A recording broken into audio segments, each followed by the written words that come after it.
আগামীকাল 12ই ফেব্রুয়ারি বৃহস্পতিবার যে জাতীয় নির্বাচন অনুষ্ঠিত হতে যাচ্ছে, এটি বাংলাদেশ নামক দেশটির স্বাধীনতা, সার্বভৌমত্ব ও গণতন্ত্র প্রতিষ্ঠা ও রক্ষা করবার জন্য অত্যন্ত গুরুত্বপূর্ণ একটা অধ্যায়। দীর্ঘ 1.5 দশকের বেশি সময় ধরে গণতন্ত্র ও ভোটাধিকার প্রতিষ্ঠার লড়াইয়ে রাজপথে নেতৃত্ব দেয়া বিএনপির বিজয় অনিবার্য, ইনশাল্লাহ। দেশি বিদেশি গণমাধ্যমেও সেই চিত্র ফুটে উঠেছে। মাঠের বাস্তবতা, জনস্রোত, গ্রহণযোগ্য জরিপ তথা গণমানুষের প্রত্যাশায় আজ এটিই প্রতিফলিত। বাংলাদেশে ধর্মপ্রাণ মুসলমান ভাই বোনেরা সহ দেশের হিন্দু, বৌদ্ধ, খ্রিস্টান, সমতল ও পাহাড়ের সব বর্ণ, বিশ্বাস ও জাতিগোষ্ঠীর মানুষ ইতিমধ্যে বিএনপিকে স্বতঃস্ফূর্ত সমর্থন দিয়েছেন।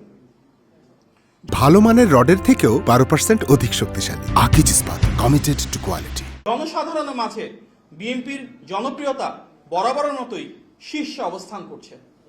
বিশেষ করে গতকাল মঙ্গলবার থেকে লঞ্চ, বাস এবং ট্রেন সহ বিভিন্ন যানবাহনে যার পক্ষে যেভাবে সম্ভব ভোটের টানে নিজ নিজ নির্বাচনী এলাকায় জনগণ ফেরা শুরু করেছেন। এই উচ্চমুখর পরিবেশই নির্বাচনকে ঘিরে গণ আকাঙ্ক্ষার বহিঃপ্রকাশ। বিএনপির অনিবার্য বিজয়ের বিপরীতে একটি গোষ্ঠী নানা প্রতিবন্ধকতা সৃষ্টির অপচেষ্টা করছে। আমরা আজ সকালে গণমাধ্যমে দেখতে পেলাম সৈয়দপুর বিমানবন্দরে ঢাকা থেকে যাওয়ার পর নগদ 1/2 কোটিরও বেশি টাকা সহ ঠাকুরগাঁও জেলা জামাতের আমিরকে আটক করেছে পুলিশ, যেখানে নির্বাচনে অবৈধ অর্থনৈতিক লেনদেন প্রতিহত করতে সকল ব্যাংক, অর্থনৈতিক প্রতিষ্ঠান, ব্যবসায়িক লেনদেন ও কার্যক্রম বন্ধ রয়েছে।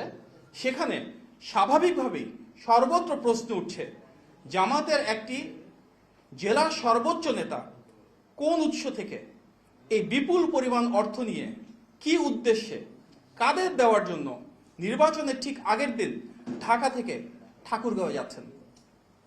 টানা 4 দিন যেখানে দেশের সকল ব্যবসায়িক কার্যক্রম বন্ধ রয়েছে, সেখানে এত বিপুল পরিমাণ অর্থ কোন ব্যবসায়িক প্রয়োজনে ব্যবহৃত হতে পারে সেটি বোঝার জন্য বিশেষজ্ঞ হওয়ার প্রয়োজন নেই। স্পষ্টতই আচরণবিধির এই লঙ্ঘন গণবিচ্ছিন্ন রাজনৈতিক দলটির দেউলিয়ত্ব ও অনৈতিক প্রভাব বিস্তারের চেষ্টা প্রমাণ করছে। যারা ইনসাফ প্রতিষ্ঠা ও দুর্নীতির বিরুদ্ধে বয়ান তৈরি করে, তাদের কাছে প্রশ্ন করা যেতেই পারে, টাকা দিয়ে ভোট কেনা তাদের সেই দুর্নীতি বিরোধী বয়ানের সাথে কতটা সঙ্গতিপূর্ণ।